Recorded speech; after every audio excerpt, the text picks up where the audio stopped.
Welcome to the channel guide Pharmaline. आज के इस वीडियो में हम सबसे पॉपुलर मेडिसिन यानी कि पैरासीटामॉल के बारे में बात करेंगे। आज की इस वीडियो में हम जानेंगे कि पैरासीटामॉल की ड्रग्स क्या होती हैं, इन ड्रग्स को लेने का सही प्रोसीजर क्या है, अगर हम इस ड्रग की ओवरडोज कर देते हैं तो हमें क्या क्या साइड इफ़ेक्ट देखने को मिल सकते हैं, क्या इस ड्रग को प्रेग्नेंट वुमेन ले सकती हैं और चिल्ड्रंस एंड एडल्ट्स में इस ड्रग की क्या डोजिंग की जाती है। तो चलिए आज की वीडियो को स्टार्ट करते हैं। जो पैरासीटामॉल है, ये जो टैबलेट है, ये एज अ OTC मेडिसिन भी यूज़ की जाती है और साथ ही साथ ये प्रिस्क्रिप्शन मेडिसिन के फॉर्म में भी इस्तेमाल की जाती है। OTC मेडिसिन का मतलब क्या है कि इस ड्रग को आप without prescription direct medical store से परचेज कर सकते हैं और साथ ही साथ इस ड्रग को आप डॉक्टर के लिखे हुए प्रिस्क्रिप्शन से भी परचेज कर सकते हैं। इसीलिए इसको हम OTC medicine as well as a prescription medicine बोलते हैं। पैरासीटामॉल का जो दूसरा नाम है उसे बोलते हैं एसिटामाइनोफेन। एसिटामाइनोफेन पैरासीटामॉल का मेडिकल नेम है। इस ड्रग को आप एसिटामाइनोफेन के नाम से भी इसको आप मार्केट में पाएंगे। तो एसिटामाइनोफेन इसका अदर नेम है और साथ ही साथ ये ड्रग पैरासीटामॉल के नाम से जेनरिकली ये सोल्ड की जाती है। जेनरिक नेम जो इस ड्रग का है वो है पैरासीटामॉल। ये जो ड्रग पैरासीटामॉल है ये analgesic as well as antibiotic effect produce करती है। एनाल्जेसिक का मतलब क्या हुआ कि ये ड्रग जो है माइल्ड टू मॉडरेट यानी कि छोटे से लेकर के ज़्यादा होने वाले पेन में इस्तेमाल की जाएगी।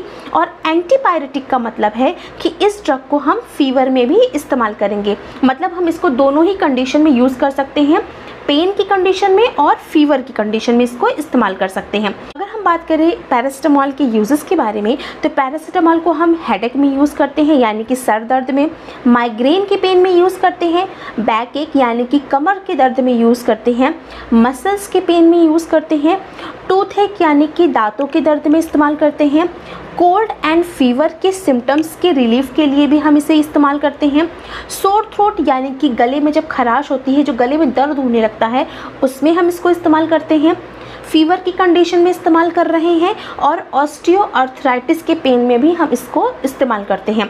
तो क्योंकि हमने आपको बताया कि ये पेन के लिए इस्तेमाल की जाती है तो जितने भी टाइप्स के देखे आपने पेन, उनमें इसको इस्तेमाल किया जाता है और फीवर में भी इसको इस्तेमाल किया जाता है। ये होता है इसका कॉमन यूज़। अब अगर हम बात करें कि जो पैरासीटामॉल है वो किस किस डोजेस फॉर्म में अवेलेबल है, तो मार्केट में पैरासीटामॉल टैबलेट की फॉर्म में अवेलेबल है, कैप्सूल की फॉर्म में अवेलेबल है, सपोजिटरीज की फॉर्म में अवेलेबल है, सॉल्युबल पाउडर्स एंड लिक्विड के फॉर्म में अवेलेबल है। बेसिकली इसमें अगर आप देखेंगे तो जो आपका सपोजिटरीज है और जो आपके लिक्विड्स होते हैं, बेसिकली ये दोनों ही चीज़ें चिल्ड्रंस के लिए इस्तेमाल की जाती हैं।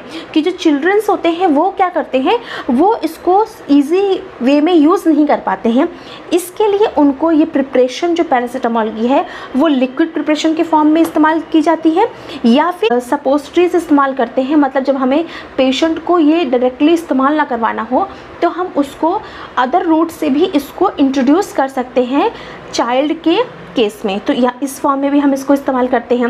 अब अगर हम बात करें इसको इस्तेमाल करने का सही प्रोसीजर क्या है, तो देखिए जो पैरासीटामॉल की टैबलेट होती है उसको कभी भी जितना आपको डॉक्टर ने जितना प्रिस्क्राइब किया है उससे ज़्यादा आपको कभी भी इसको इस्तेमाल नहीं करना चाहिए। इसके बाद क्या है, पैरासीटामॉल की जो टैबलेट है उसको जो हम डॉक्टर फ्रिक्वेंसी देते हैं पैरासीटामॉल कंज्यूम करने की, मतलब जैसे कि आप डॉक्टर के पास जाते हैं तो डॉक्टर बोलते हैं ना कि इस दवा को आप दिन में 2 बार खाइए, 3 बार खाइए, तो इस तरीके से जो पैरासीटामॉल की फ्रिक्वेंसी रखी जाएगी वो 24 घंटे में जो फ्रिक्वेंसी रखी जाती है डॉक्टर्स की तरफ से वो होता है कि या तो आप 4 घंटे के बाद इस दवा को खाओ या तो आप 6 घंटे के बाद खाओ। मतलब जो आपने एक डोजिंग कर ली, अगर आपने एक दवा जो है 12 बजे खाई है तो नेक्स्ट जो दवा आप खाएंगे वो या तो 4 बजे खाइए या तो आप 6 बजे खाइए। तो इसका जो क्राइटेरिया है, जो इसकी डोजिंग का क्राइटेरिया है उसमें 4 से 6 घंटे का गैप होना चाहिए। इसके अलावा अगर मान लीजिए आपने 6 घंटे का गैप नहीं कर रहे हो तो कम से कम आपको 4 घंटे की गैपिंग तो करना ही करना है। इसके पहले आपको पैरासीटामोल कंज्यूम नहीं करना है। अगर आपने ऐसा किया तो आपके हेल्थ पे बैड इफेक्ट पड़ सकता है। तो ये होता है डोजिंग क्राइटेरिया। इसके अलावा जो पैरासीटामोल है उसको 24 घंटे में, अगर हम डोजिंग की बात करें तो 4 डोज से ज़्यादा हमें नहीं इस्तेमाल करनी है। मतलब मैक्सिमम 4 डोज हमें 24 आवर्स में इस्तेमाल करनी होती है। तो ये होता है इसका यूज़ करने का क्राइटेरिया। अब हम बात कर लेते हैं कि पैरासीटामोल की मार्केटेड डोज क्या क्या अवेलेबल है और हम किन किन पेशेंट्स में कौन कौन सी डोज को पैरासीटामोल की इस्तेमाल करते हैं। तो बेसिकली मार्केट में जो पैरासीटामोल की डोज अवेलेबल है वो 200 mg से लेकर के 1000 mg तक अवेलेबल होती हैं और ये डिपेंड करता है कि किस पेशेंट की क्या नीड है और उसकी क्या रिक्वायरमेंट है। इसके बिहाफ पे हम डिफरेंट डोजिंग पेशेंट्स की करते हैं। बेसिकली जो पैरासीटामोल 500 mg टैबलेट होती है और कैप्सूल जो होता है उसको हम 10 ईयर ओल्ड चिल्ड्रन या फिर उनसे बड़ों में इसको रिकमेंड करते हैं। जो इसकी डोज़ है वो चिल्ड्रंस में हम इसको कम रखेंगे और एडल्ट्स में हम इसकी डोज़ को बढ़ाते जाएंगे। तो बेसिकली जो 500 mg या उससे अबव की जो डोज़ है, यानी पैरा 650 mg, पैरासीटामोल 750 mg, जो ये सभी डोजेज़ हैं, ये सभी डोजेज़ जो हैं हम बेसिकली एडल्ट पे इस्तेमाल करते हैं। जो एज में हाई एज के पेशेंट्स होते हैं, बड़े एज के पेशेंट्स होते हैं, हम उनमें इस्तेमाल करते हैं। और अगर हम चिल्ड्रंस में बात करें तो अगर जो बच्चा है 1 मंथ से 12 ईयर के बीच का होता है अगर बच्चा, उसमें हम डोजिंग करते हैं 15 mg पर kg बॉडी वेट के हिसाब से। बेसिकली देखिए क्या है, बच्चों में हम क्या करते हैं, हम उनकी डोज को प्रिस्क्राइब्ड करने के लिए उनके बॉडी वेट से कैलकुलेशन करते हैं।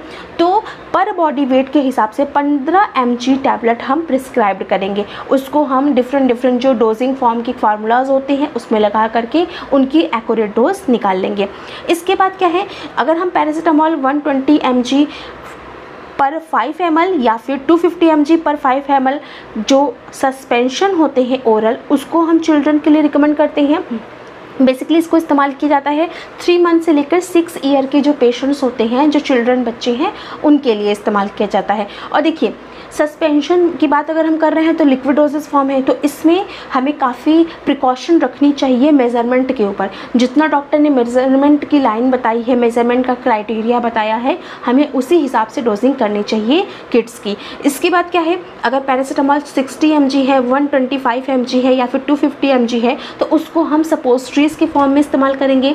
अब ये सपोजिटरीज़ किस डोज में कितनी बार लगानी है, ये सपोजिटरीज़ की रिकमेंडेशन जो है वो डॉक्टर्स आपको प्रिस्क्रिप्शन में लिख के देंगे और उसी हिसाब से आपको इसकी डोजिंग करनी चाहिए। तो इस तरीके से पैरासीटामोल की हम डोजिंग करते हैं। बेसिकली आप देखेंगे कि एज के साथ साथ डोज बढ़ती जाएगी और एज जितनी कम रहेगी उतनी ही पेशेंट्स की डोजिंग कम रहेगी। तो इस तरीके से हम इसकी डोजिंग को करते हैं। अब देखिए, जैसा कि हमने आपको बताया कि पैरासीटामोल डिफरेंट डोजेस फॉर्म में अवेलेबल है, तो क्या होता है, जब आप मार्केट में पैरासीटामोल की टैबलेट को परचेज़ करते हैं तो ये टैबलेट आपको 2 तरीके से मिलती है। या तो उस टैबलेट में आपको प्लेन पैरासीटामोल मिलेगा, यानी कि सिर्फ ओनली वहाँ पे पैरासीटामोल उस ड्रग में प्रेजेंट होगी। जैसे कि हम डोलो 650 यूज़ करते हैं तो उसमें सिर्फ पैरासीटामोल पड़ी होती है। या तो इस फॉर्म में मिलेगा, या फिर ये जो पैरासीटामोल है ये किसी अदर ड्रग के कॉम्बिनेशन के साथ भी मिलती है। जैसे कि पैरासीटामोल को एसिक्लोफिनेक के साथ कंपोजिशन में दिया जाता है। इस केस में एसिक्लोफिनेक जो है वो 100 mg होगा और साथ जो पैरासीटामोल की क्वांटिटी होगी वो होगी 325। तो इस कंपोजिशन में मिलता है। इसके अलावा पैरासीटामोल का डाइक्लोफिनेक के साथ भी कंपोजिशन मार्केट में अवेलेबल है, जैसे कि diclofenac potassium 50 mg and paracetamol 325 mg। इसके साथ ही साथ डाइक्लोफिनेक और पैरासीटामोल के साथ हम दूसरी ड्रग को भी ऐड कर देते हैं, जैसे कि हमारी ड्रग है diclofenac potassium 50 mg, paracetamol 325 mg, और इसमें हमने थर्ड ड्रग ऐड कर दी है जो क्लोरोजोक्साजोन। तो क्लोरोजोक्साजोन की 250 mg जो है ड्रग हमने इसमें ऐड कर दी, तो ये हमारा थर्ड कंपोजिशन बन गया। इसी तरीके से और भी कंपोजिशंस मार्केट में अवेलेबल हैं, डिपेंडिंग अपॉन द पेशेंट्स की कंडीशन और उसके एज के अकॉर्डिंग इन ड्रगों को प्रिस्क्राइब्ड किया जाता है। तो ये होते हैं कुछ बेसिक कंपोजिशन जो आपको मार्केट में अक्सर देखने को मिलते हैं। अब अगर हमने पैरासिटामोल की ड्रग है उसकी हमने अगर डोजिंग मिस कर दी, मान लीजिए आपको अगर फीवर है और आपने क्या किया कि जो आपको 6 घंटे या फिर 4 आवर्स के बाद जो मेडिसिन लेनी थी आपने वो ना लेकर के 4 से आपने जो 6 घंटे के बीच का गैप था उसको आपने 8 घंटे या फिर 10 घंटे का गैप कर दिया, तो उस केस में क्या होगा? तो उस केस में ये होता है कि अगर आपको इस केस में अगर आपने डोजिंग मिस कर दी है तो कभी भी आपको अपनी ड्रग की डबल डोजिंग नहीं करनी है। मतलब अगर आपने 4 से 6 घंटे के बीच में दवा नहीं खाई लेकिन आप 10वें घंटे चाह रहे हो कि आप 2 मेडिसिन ले लो, तो ऐसा बिल्कुल भी नहीं करना है। आपको सिंगल मेडिसिन ही लेनी है, डबल मेडिसिन नहीं करना है।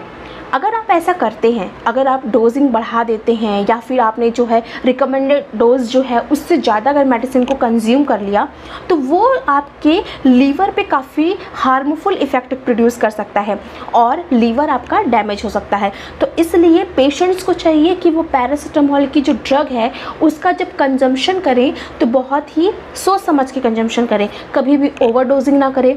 जितना डॉक्टर ने प्रिस्क्राइब्ड किया है, जितनी डोज प्रिस्क्राइब्ड की है वो उतनी डोज को ही कंज्यूम करें, उसी के अकॉर्डिंग डोजिंग करें, अपने से कोई भी डोजिंग ना करें और जो पैरासिटामोल की जो ड्रग है उसकी ओवर डोजिंग ना करें। इसके साथ ही साथ क्या है, अगर आपकी इसकी पैरासिटामोल की ओवर डोजिंग हो जाती है तो उस केस में क्या होता है कि 24 घंटे तक तो आपको कोई सिम्टम आएगा ही नहीं। मतलब अगर आपने हाई डोजिंग कर ली है तो आपको ऐसा नहीं है कि तुरंत आपको सिम्टम्स दिखेंगे, ऐसा नहीं होगा।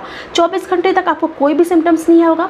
इसके बाद आपको nausea, paleness, sweating, vomiting, loss of appetite जैसी कंडीशंस डेवलप हो सकती हैं। एब्डोमेन में पेन भी हो सकता है। तो कुछ एक सिम्टम्स डेवलप हो सकते हैं, लेकिन अगर हम लॉन्ग टर्म सिम्टम्स की, लेकिन हम फ्रीक्वेंट अगर सिम्टम्स की बात करें तो एट द टाइम आपको इंस्टेंट कोई भी सिम्टम देखने को नहीं मिलता है। इसकी बात क्या है कि अगर हमने इसकी ओवरडोजिंग कर दी तो क्या होगा?